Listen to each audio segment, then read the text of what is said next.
We're going to begin this hour with the head of one of the world's most popular social media companies, Snap Incorporated. The developer of Snapchat, remember, that's what it was called back in the day, reports more than 600 million people use the app every single month, and about 330 million use it daily, which is more active, by the way, than users that Twitter has.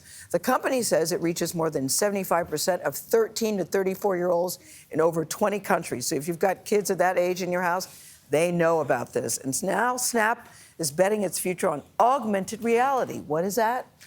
Interactive technology that places computer-generated images over the real world around you. So when you look through an AR lens, for instance, Snap CEO and co-founder Evan Spiegel is here for an interview that is cool, for an interview you'll see only on CBS Mornings.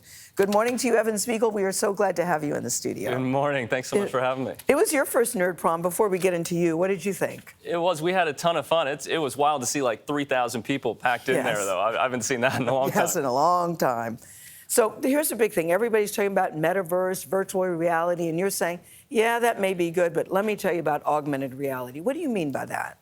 Well, our big bet is on the real world. When we started as a camera company more than 10 years ago, we built an app that opens into the camera, opens into your experience of what's happening around you. And we figured out that people had fun expressing themselves with AR, effects overlaid on their video. So we took all the tools that we were using to build those AR effects ourselves, and we made them available to the whole world so that anyone could build augmented reality lenses and share them with our community. And now there are hundreds of thousands of developers who have built over 2.5 million lenses that are used, by 250 million people every day on Snapchat. So what could I do with it exactly? I mean, just give me an example. Oh, there's a wide range of things. You could try on a new pair of shoes. You could solve a math problem by pointing your camera at it. Sometimes you can even just overlay fun effects on your face if you want to, express yourself with your friends. And when you were starting Snapchat, the thing I like, you don't do likes up or down. That's very debilitating for a lot of people. What was your intention when you started the company years ago? What were you trying to do? Well, Bobby and I grew up with social media, and what we found was that people were only sharing like that 1% of their life that's really pretty, really perfect. So there was a lot of pressure to get attention, this kind of big game to get social attention, to get comments and likes online. And so we wanted a different way to express ourselves with our friends. And so when we built Snapchat, there weren't public likes and comments. And actually the content in your story, for example, disappears after 24 hours. And that makes people feel more comfortable expressing themselves because every day's a new day. Well, Gayle mentioned the word debilitating. And Snap is one of few social media companies that are being sued by parents who have lost their children due to suicide. What do you say to those who look at social media, might look at Snap and say, this is unhealthy for teens, because they get lost in this vortex of looking at things that might not be a reflection of who they are? Yeah, well, we purposely built Snapchat to support real friendships. So people have to both opt into a conversation. There, as we mentioned, no public likes and comments, so there isn't that social pressure to look pretty and perfect all the time. If you look at our content platform, we actually curate that content platform. So we decide what's allowed to be distributed on Snapchat, and we work with publishing partners and share revenue with them to make sure that our community has accurate and timely information. We also make available a lot of mental health resources. And the reason why we're so focused on real friendship is because there's a clear relationship between friendship and mental health. In fact, one of the best predictors, the #1 predictor of mental health and your ability to withstand a depressive event is a real friendship and is your ability to just share how you're feeling. And it doesn't have to be a deep conversation. Just a friend checking in and saying, hey, how are you, can make a huge difference. So we've actually built tools as well to encourage friends to check in on each other and see how they're doing, because that real friendship is so important to mental health. That's interesting. We should talk regulation for a second. You and Mark Zuckerberg clearly have a disagreement about whether virtual reality and the metaverse is the future or augmented reality. Zuckerberg has been calling for some regulation of social media. Do you agree with him that things need to be done at the congressional level, and what would you support?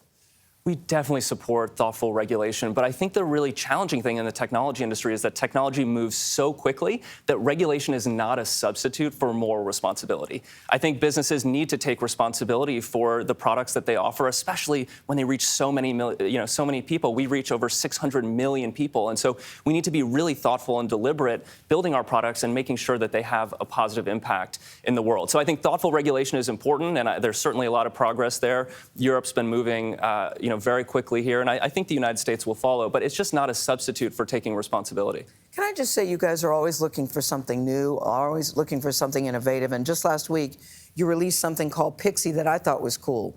Because when you're growing up and you're taking pictures, there's always somebody that's left out of the picture. You can't, the selfie stick will only get you so far.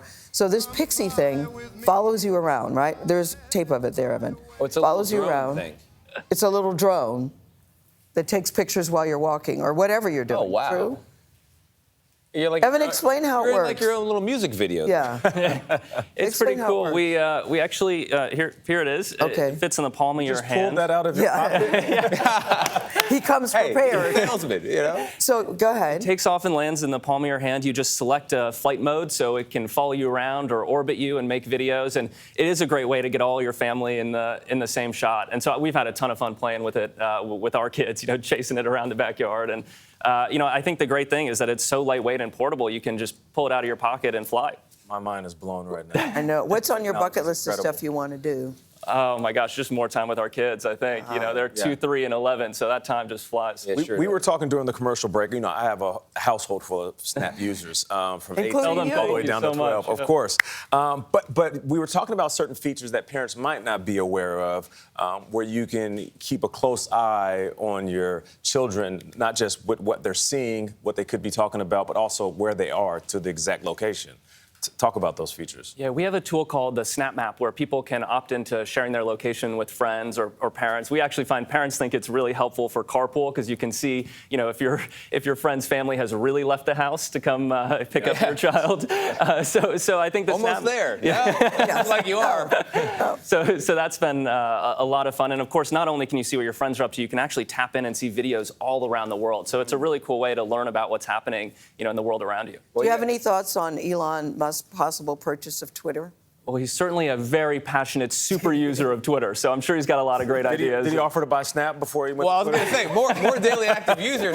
He's paying $44 billion, so I guess you're doing okay over there, Evan. Hey, you're not selling for anything less than $100 billion. That's basically what you're saying, Tony. Hey, Evan, we appreciate you. Yes, Thank you we so do. much for joining us and fielding some of these tough questions as well.